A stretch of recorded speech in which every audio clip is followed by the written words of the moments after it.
there, friends. Nibs again. Out here in the garage doing a little bit of goofing around tonight. A little bit of tinkering, actually. And we are going to be taking a look at my friend Mickey's little BB gun. This is one that he apparently grew up shooting when he was a youngster. He actually was over at his father's house the other day and found this and thought it would be fun to have it back up and running and play with it. And what we have here is a Daisy number 102 model 36, and this one is actually from, per the date code, 1970. So that pretty much kind of comes right into line. He's 1 year older than I am, almost to the day. I think his birthday is one day off from mine and 1 year older. And so in 1970 he would have been 5 years old. So, but the original stock, had the classic horn broke off where the top screw goes, but I did have one that was pretty darn close, and it's not broken, so that'll be a good addition to that. He did want the original one back just for the sake of it, but that's fine. And but I went ahead and tore it all down, and the seal was pretty hard on it, but I tore it all down, cleaned everything all up, and got it running, but it was only doing about 160 feet per second, which is not very good. Even stock, these things should do at least 200, probably usually closer to 250. And so I went ahead and contacted Mark over at Cobalt 327, and he fixed me up a little kit for this guy, and we're gonna go ahead and rebuild it and give it a little bit more zip too. I've actually already put in a overboard air tube in there. They call it a 7/64 air tube, and we'll keep that in there. But I took the liberty of ordering a Cobalt super spring. The spring in here was twisted and pretty wimpy, and I ordered a new seal kit and abutment seal, and we'll throw that in as well. But these Cobalt 327 springs should put this gun well over 300 feet per second for sure, as long as nothing else is bad or whatever. So we'll once I get the gun apart, we'll compare the look of the coils. I've done a few of these in the past, and they're noticeably beefier.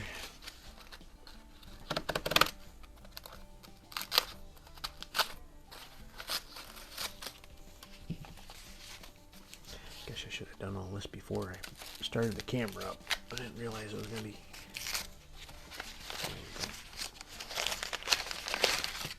But that's a nice, straight, brand new spring. I can tell already the the size of the coils are a good bit thicker. But let's go ahead and tear this guy down. First thing, you start out by pulling out the barrel, and that was in pretty good shape, so we don't have to worry about that too much. So now I need my screwdriver, and we'll go ahead and start tearing this guy down. Another way you can kind of tell kind of an older Daisy from a newer Daisy is the newer Daisies are made with Phillips head screws, and then the older ones, early 70s I guess on down, are made with flat blade screws. So just kind of gives you an idea. So sometimes you got to watch out for this. This is the return spring for the trigger. If you're not careful, you will could end up losing that. But that one stayed in. Alright, so next thing we're going to do is pull off the cocking lever. Ooh, sorry, get you guys down here a little bit closer here. Pull off the cocking lever. There's a nut on the back side of that that helps retain that, so because that's a moving part, so you don't want to have just the screw going through. There is threads in the metal there, but you want to have that backing nut on there to help retain that. Next thing we're going to do is pull out the trigger. Pretty easy to take down. So now the next thing is going to be to remove the power plant, and I've got one of these spring compressors that I saw Shane Bruce over at Resto Mod Daisy make, and basically it's a pair of welding rods that I pounded off all the flux coating, and then I drilled holes and put it into a little piece of 2x4 block, and it does a good job. Sometimes these can be a little funky to get to decompress, but you put this down inside, and you got to get it past the back of the plunger assembly and hopefully get it to catch onto the spring, and just compress the spring enough that you can pull out this little, it's actually the rear sight on this model, but it's also the spring lock, and then you release it. And now you can reach down inside, and your plunger and spring and everything should come right out. So there's the whole plunger and spring assembly.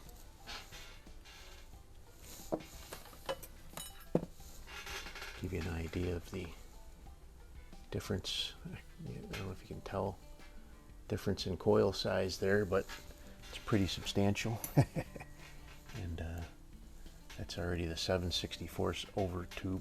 So I already had this all cleaned up, so I don't need to spend any time with that, but I do need to get the abutment seal out of there. And what I've done in the past, and I brought my 1/4-inch drive socket set in, and so what it is up inside here where this little graduation is, and these little dimples on the bottom, in between that there's a abutment washer and an abutment seal. And what the abutment seal is this little rubber O-ring right here that's stationary up inside of there. And what I like to do is get a couple of long, one more maybe, a couple of long 1/4-inch extensions. And I think so. You need something that's smaller than that thread right there. So the 1/4-inch extension should be just right. I think that's what I used in the past. I haven't done one of these in quite a while, so.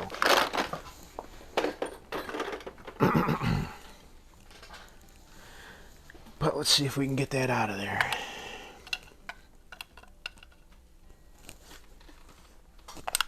Oh yeah, she came right out. So there is the old one, all hard, and actually it sounds like it's trying to crack on me here. So now the new one.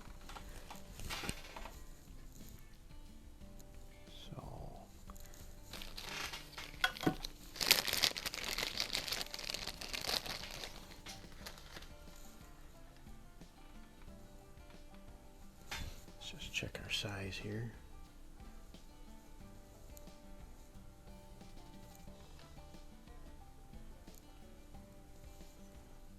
Looks like it's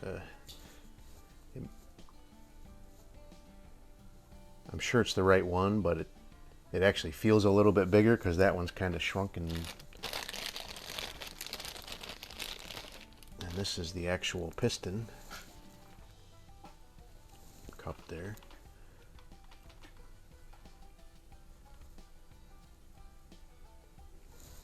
And that will, so what happens is inside the gun, these two pieces come apart when you cock it, and then when you fire it, they come together and force air out the front here down the barrel.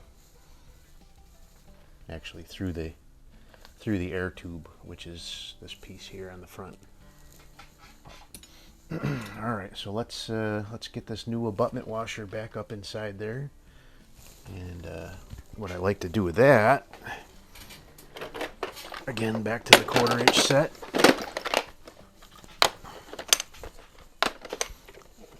I'll get me a fairly large 1/4 inch drive socket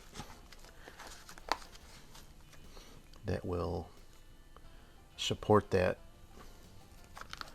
Let's see here, maybe this, support that to be pushed up inside, because you want that to go up in nice and straight. You don't want anything with any sharp edges on it that's going to cause some damage to it or whatever. But let me see here.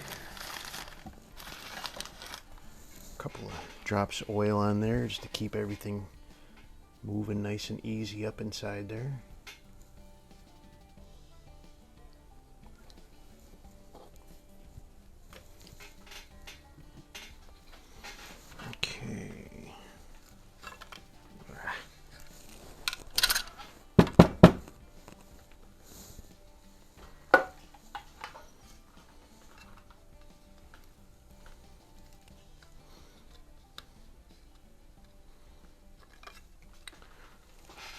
She's gonna fight with me.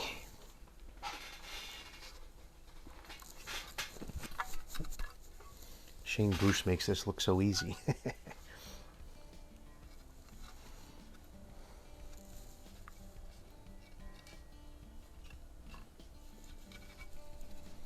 Get it started and then it wants to just go flopping down inside there.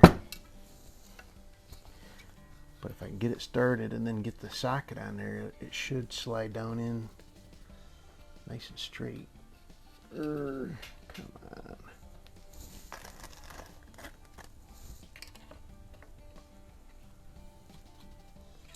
All right, let me see.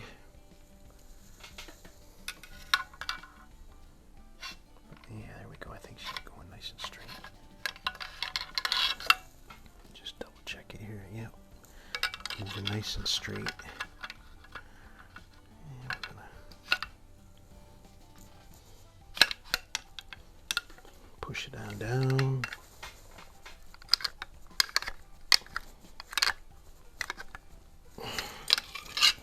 Make sure it's seated well. So let me just do a little. So I want it to be past those little nubs there.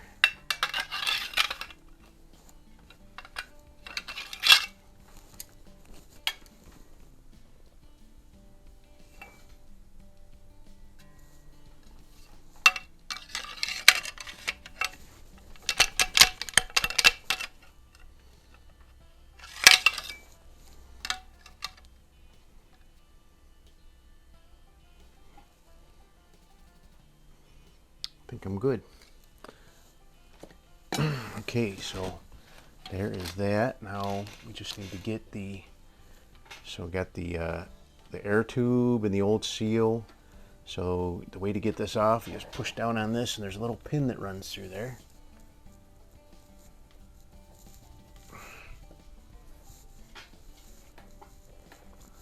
Where are my needle nose?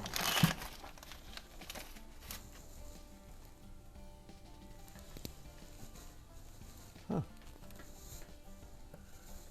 Hold on, I got my Leatherman right here. Oh, there they are. I knew I had needle nose up here, just didn't have them back up on the So now that all comes off, so we're gonna get rid of this spring, and we're going to reuse this air tube. So this is the old air tube that came out of it,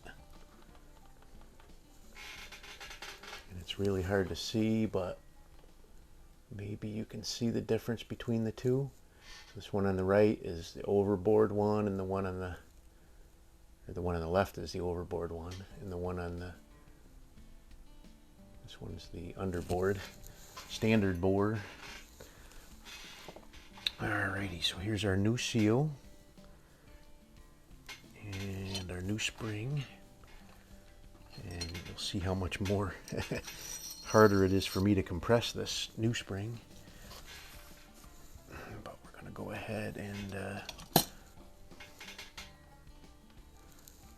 get this air tube into the new seal. Again, a little bit of oil on there. You want to oil that foam. That's very similar to the felt pad on a 760 pump cup. Same principle there. Keep some oil down inside there. So now you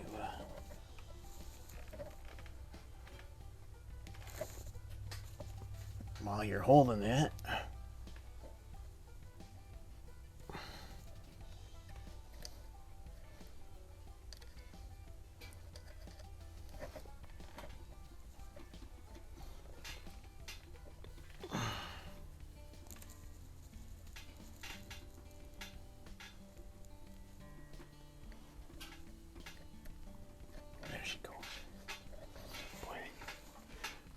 now there's the new spring, new piston, 7/64 overboard tube, and some of these spring guides are ambidextrous, so to speak. Don't matter which one goes down, but this one only has one side, so this side needs to go down because that's what actually catches the cocking lever and the sear of the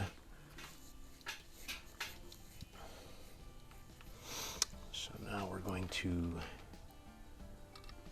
start working this. You got to be careful when you're first getting this in here because there's some edges there that can catch on, but once you get it past the first little bit, it's usually pretty free and clear. You know, getting the air tube to come up through the abutment washer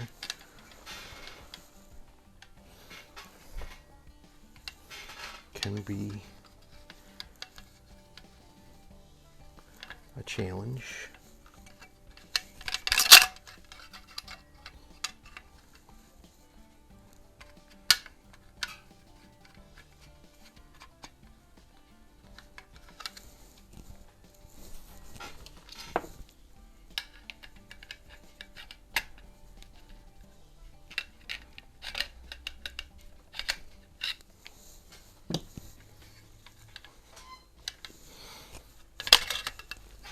I'm going to pause this for a second. I'm going to get a piece of wire. I'm going to show you a little trick that Shane showed us on his channel.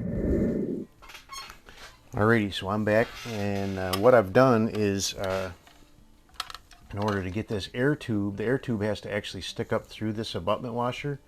When the gun is sitting in a fired position, this abutment washer will actually be down like this against the seal. When you cock it back, it'll come back about that far, and then when you fire it, it'll push down and compress the air. The air will go through the little hole in the air tube and then go out the barrel, out the end of the air tube. So what I've done is actually ran my cleaning rod up through the middle of the abutment washer, and then I'm going to take a piece of welding wire and use the cleaning rod to guide the welding wire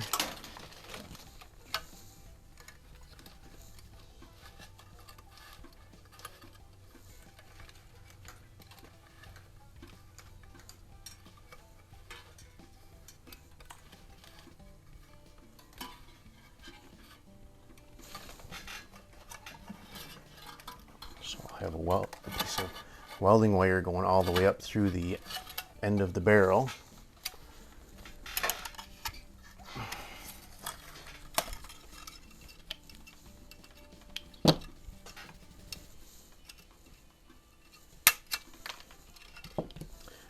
And now I can take the welding wire and put it up through the air tube, and that should help me guide my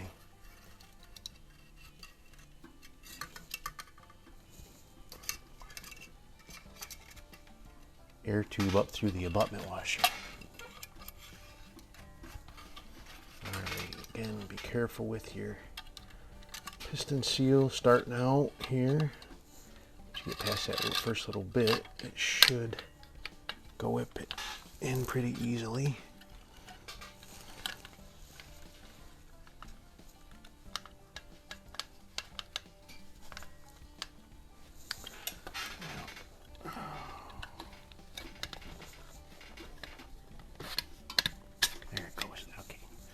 So I've got that. I could feel it slip past the abutment washer, so now we are pretty much home free here. So we got to just slide that up in there a little bit more.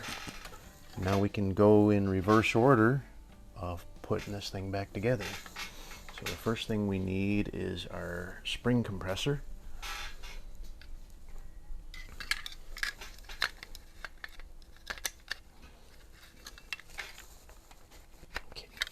So the spring clamp or stop or whatever you want to call it has a little jog in it. You want that little tip to face forward on the gun because there's a cross rod right here, and that actually has to sit on that cross rod to be installed properly.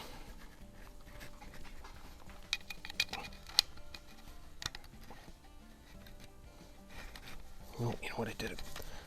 I was telling you backwards. It goes in with the tip backwards towards the back of the gun. Sorry.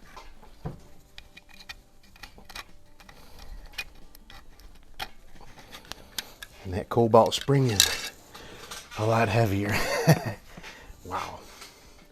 So let me check it out here, and I do have it seated properly. So now we can just put this thing back together and see if she fires. So now we get our trigger and line that up in there.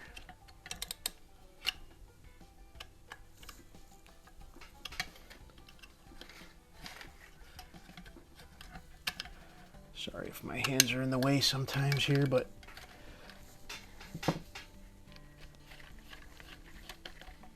so the trigger goes in. Now we're going to put our, this has got the really nice cast aluminum. So the cast aluminum's a nice one. My this one here actually has an iron. It's a model 100 or number 100 model 36, early pre-war, and that one has an iron.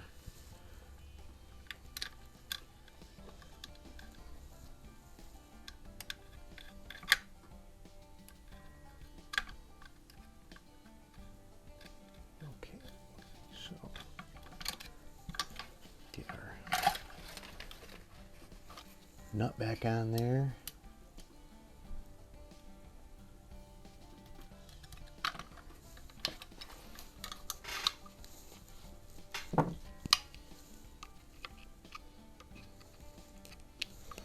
If you guys want to see some really neat builds of Daisy BB guns, go check out Resto Mod Daisy. Shane is just amazing with this craftsmanship. I just don't have the patience for that kind of thing. I mean, I can do this sort of stuff and it works out pretty good, but so this had some, it did have some masking tape wrapped around here to hold the broken stock on a little bit better, but we don't need that anymore.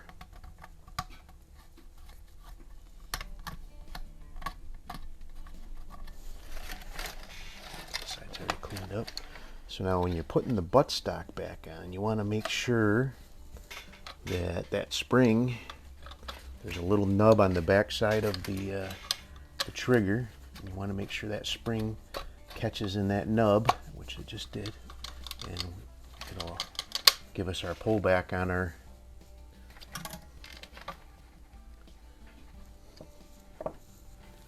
return on our trigger.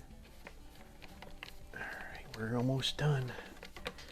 I will set up the camera out here so we can do a little bit of plinking with it. I got a can hanging down range, and I'll set up my chronograph. And again, I don't have, right now the chronograph is not registering the numbers for the shots like it should. And then you just put your original barrel in. Another mod that could be done to this, and I actually did this to a 102 that I own, that I have out here, is I shortened a Daisy number 25 shot tube, and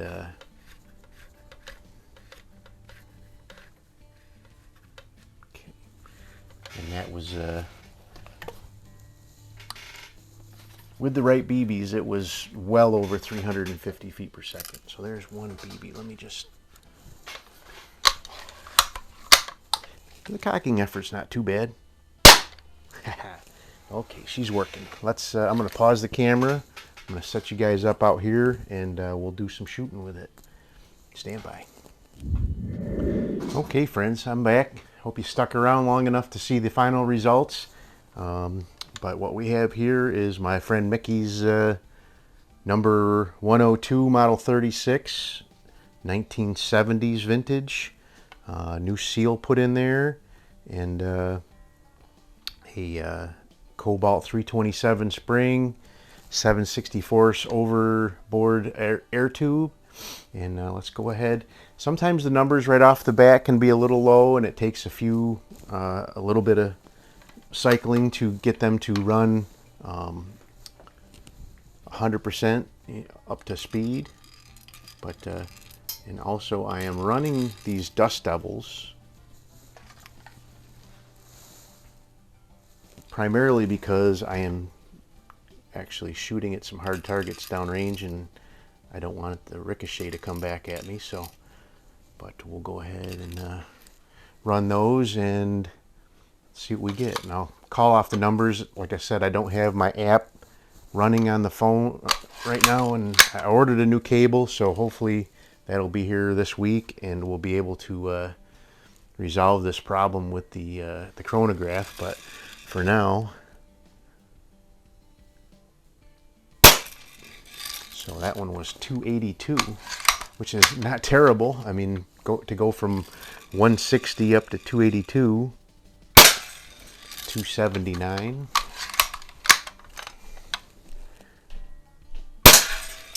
Ooh, got an error on that one. Just wasn't quite centered across the sensors. 292, so it's breaking in, I think. 312. We're getting there. We're getting there. Let's see if I can hit that ram. Oop.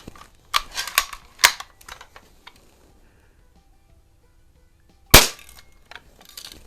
can't tell if I'm hitting above it. I think I'm hitting above it. I don't know. We'll keep going for the can. So we had a high of 312 so far. I don't think I got a feedback in.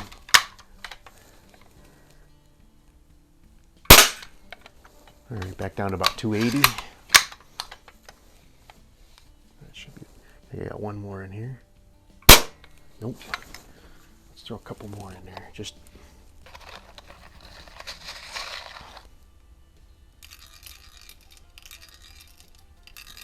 So there's 4 more. Let's finish that up, and then we'll wrap it up. Let's see if we can get a couple more over 300. 280 again.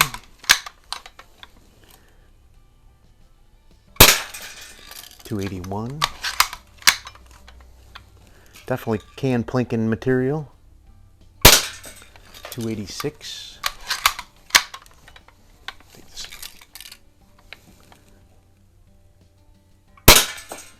270. I think that was the last one.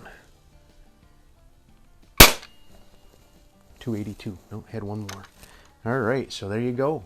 About between 280 and 312. Running pretty good. It's definitely above, well above stock now. And I think with it, you know, a few more dozen shots through it, it'll probably break in and get to sliding really nice in there and really create some power. So the problem is this has a really short barrel, and I had the same problem with my 102 that I built, and it was hampered by the short barrel not using as much of the air pressure as like the full-size Red Ryder. Let me grab 1 second.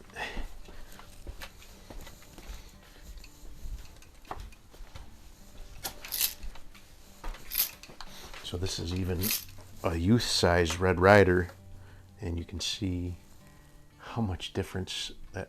So the barrel is. So there's where the air tubes or air chambers are lined up, and you can see how much longer the barrel is on the Red Ryder. So quite a bit of difference. But it'll be a fun little plinker and back into Mickey's hands. Good old times from back when he was 5 or 6 years old, and plinking cans when he was a little kid. So, but anyway, there you go. Went a little bit longer than normal, but I think it'll be a lot of fun to resurrect some memories for you guys, and maybe somebody will feel confidence to break out their old timer that they've got sitting in the closet that hasn't been touched in 20 years or 30 years, and get it going too. So anyway, hope you liked the video. Till next time, have a great day.